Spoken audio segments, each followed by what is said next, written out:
Hello, my name is Nancylynn Ward, and my position here at the Clare Center is the Assistant Director of the National Deaf Education Center, and that's housed here at the Clare Center.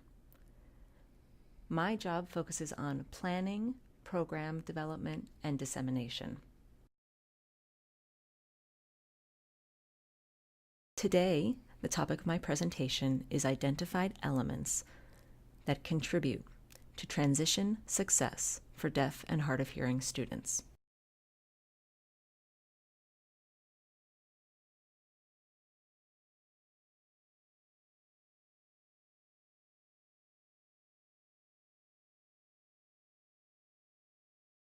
Before we delve into that topic, I want to briefly explain the parameters of transition planning.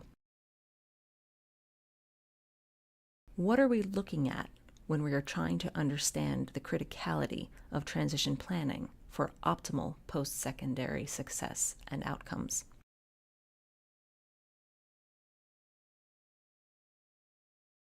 And why there has been a shift in the field of transition planning as a result of the reauthorization of IDEA in 2004. I will be discussing that in further slides.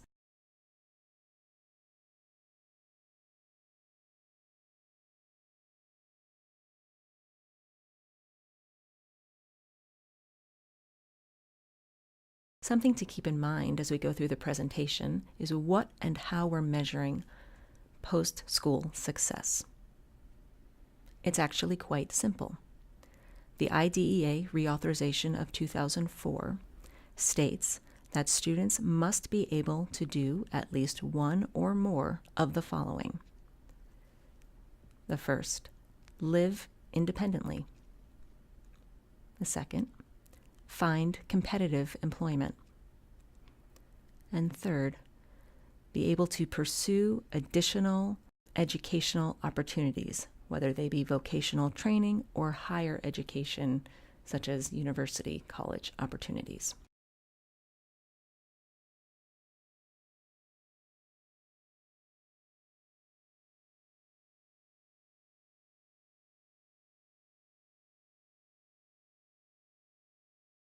When thinking about this research, I want you to consider what the parameters and the participants of the study incorporated. The focus of the research was on three elements: skills, team, in other words, who participated, and planning. In addition, I want to share with you the participants of the research study, involving students, teachers and administrators, in other words, school personnel, and parents. Third, the research design for this study was that of mixed methodology. In this case, it was a combination of qualitative approaches and quantitative approaches. Qualitative approaches were in narrative form, where a question was posed and an answer was given and then recorded. And no statistical analyses were done on those narrative portions. And the quantitative portion was focused on the numbers, the statistics, true, false questions, and Likert scale options. And that is how the research was designed.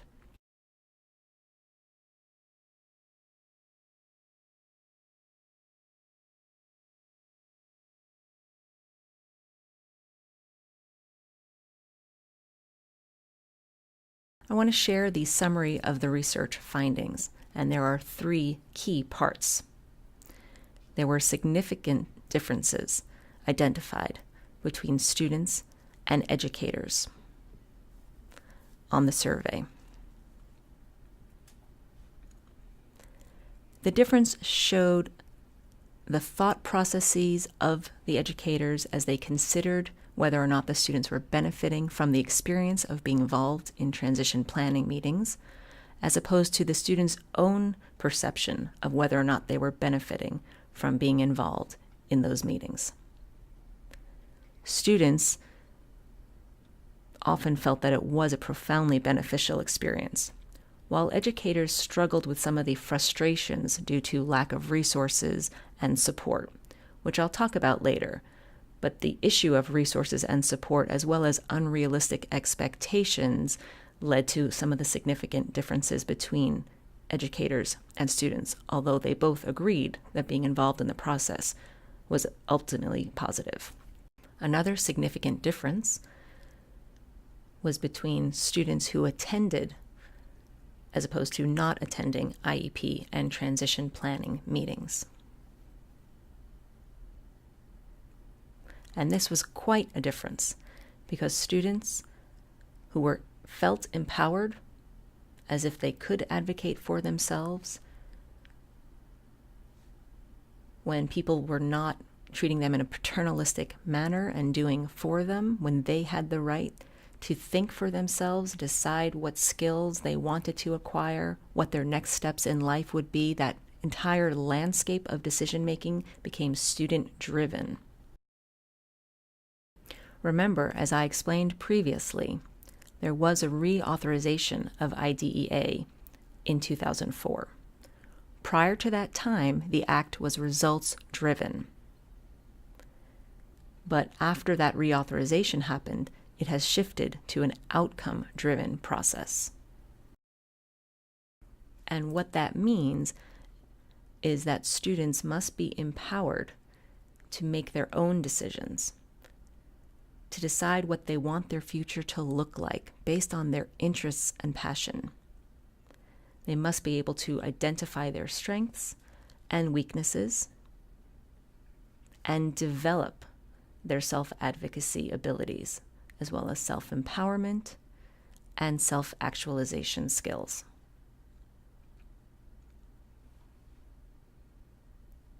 And that cannot be done without a team around the students to support that process.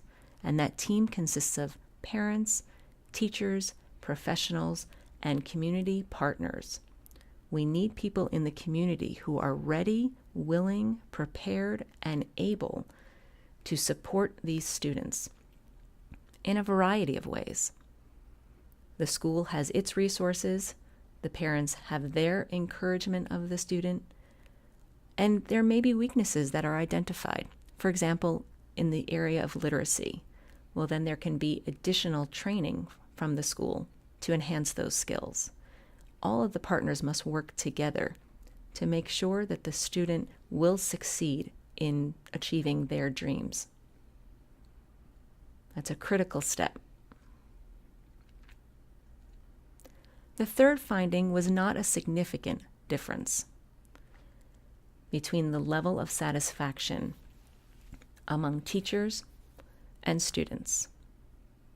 Parents did not respond to that question, but just looking at teachers and students, their feelings were the same.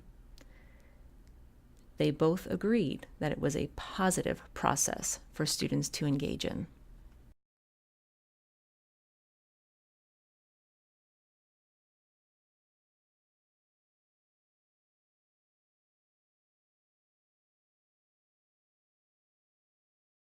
Thus far, I've shared with you the particular research study, its design, its parameters, and its findings.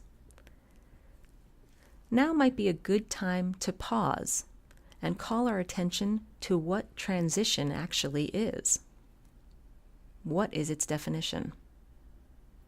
The official definition is that transition is a coordinated set of activities that promote movement of students from school to independent living, to competitive employment, to pursuing higher education or vocational training opportunities. Remember, the reauthorization of IDEA in 2004 mandates that students must be able to do one or more of the following elements, as stated in that Educational Act. Another way to look at transition is to understand it as a process that requires collaboration among partners, including the students themselves, educators, families, social service providers, and community stakeholders. Many people forget about the community stakeholders. And so often, the community where that individual is going to live has strong resources. There are people who are willing to step up to provide training, the know-how, the experience, and the skills to promote that student's ability to move from school to independent living or competitive employment and further training or higher educational opportunities. So when you're considering the IEP process, remember the importance of all of those partners and don't alienate any of them, including, again, students, educators, families, social service providers, and community stakeholders. The third element in understanding transition is tied to the second, which is the strong philosophy in establishing a community of practice. And the Department of Education supports that philosophy. A community of practice includes all of the partners who were just identified, collaborating, working together to make sure that that student has a successful transition experience. That's what transition is all about.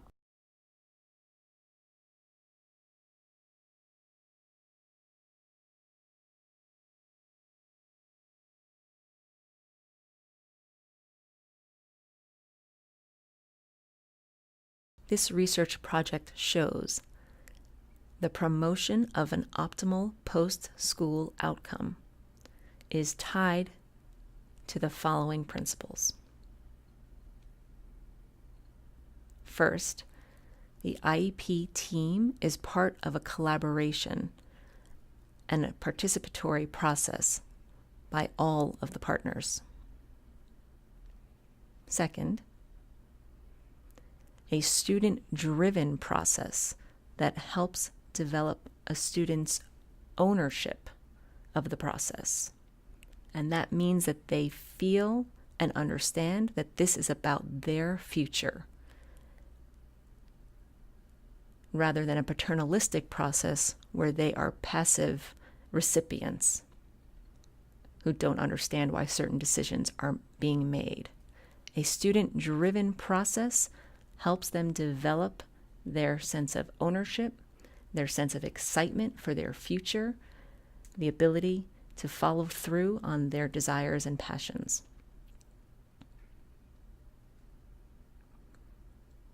Which is their ability to develop self-actualization skills, to be empowered, and to be able to advocate for themselves. All of those skills are lifelong skills that will serve them well and will be enhanced as they go through their life experience. With the support of their school and family, they'll be able to find other partners who will help them progress along that continuum. But it starts with students having a sense of ownership, having their dreams and goals and desires be validated by the team. Which leads us to the third principle, which is that of building new skills. Again, the skills of self-empowerment, self-actualization, and self-advocacy, as well as self-determination, are skills that will serve a student well, and that is tied to their success in the long term.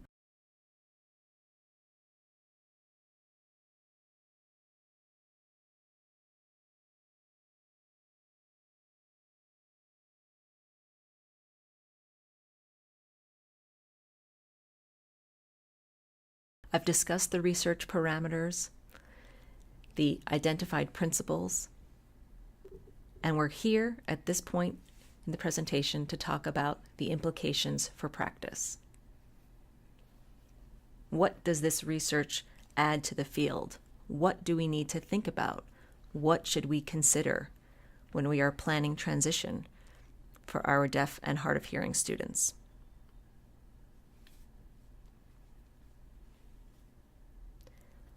In fact, there are 4 implications for practice. The first is the importance of family support and parental participation in the IEP process. And that is so crucial because parents are the one constant, actually let me amend that, parents and other family members. It's not always parents in the picture. There may be siblings, aunts, uncles, other extended relatives.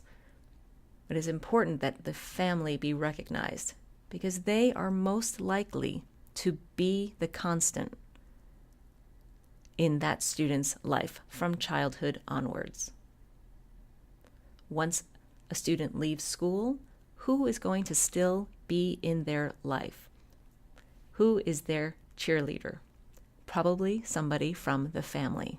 So when you think about family support and family involvement in the IEP process, you want to think about how you as a system can support the family so that they can be the most effective support system for that student. You want to help them advocate for their student so that they can take the ball and run with it once you have finished your job. They will be the constant in that student's life. The second implication is the support of the administrators for the IEP process. And this is critical because staff and general education teachers who may have limited experience with the IEP process and be ignorant of what it is they're expected to do need the support of their administration. They need the support to gain the training, the skills, and the education that they need. They must understand what their role is as school personnel to support that transition planning process for the student. Ignorance often breeds incompetence. It is critical that the school personnel be educated so that they are competent professionals vis-a-vis the IEP process. The third implication that every school should be aware of is that every student who has an IEP beginning at the age of 16 should have an active IEP transition plan in place. And that plan should be in place until they graduate or leave high school or age out of special education. Students age out of the special education system by their 22nd birthday. So every child who has an IEP will be released from the system by their 22nd birthday. But from the age of 16 onward, every school system or program, regardless of where it is in the country, should have an active, nay proactive, transition plan in place within the IEP process. And that will be monitored and changed annually as the goals for post-secondary activities change according to the child's desire. When I was a state enforcement compliance officer, many schools were found to be out of compliance with that rule. You'd be surprised at how often they were chastised for it and found to be out of compliance. So as a professional, I am here to tell you, parents, school personnel, educators, please make sure that a child or student who has an IEP in your system has begun the transition planning process at the age of 16 and that should be in place until they graduate or age out of the special education system and move on to the next chapter of their lives. The fourth implication for practice is that administrators must be committed to sharing resources and collaborating and providing funding for their staff and educators to be trained. That is often the biggest stumbling block.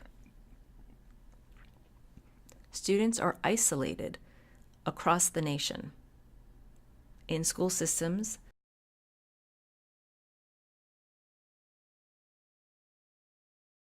that may have very little experience with how to positively conduct the IEP process.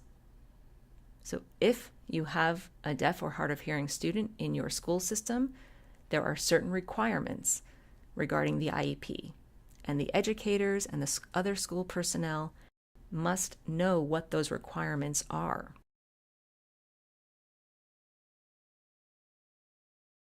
All of the staff involved should be empowered to support the student.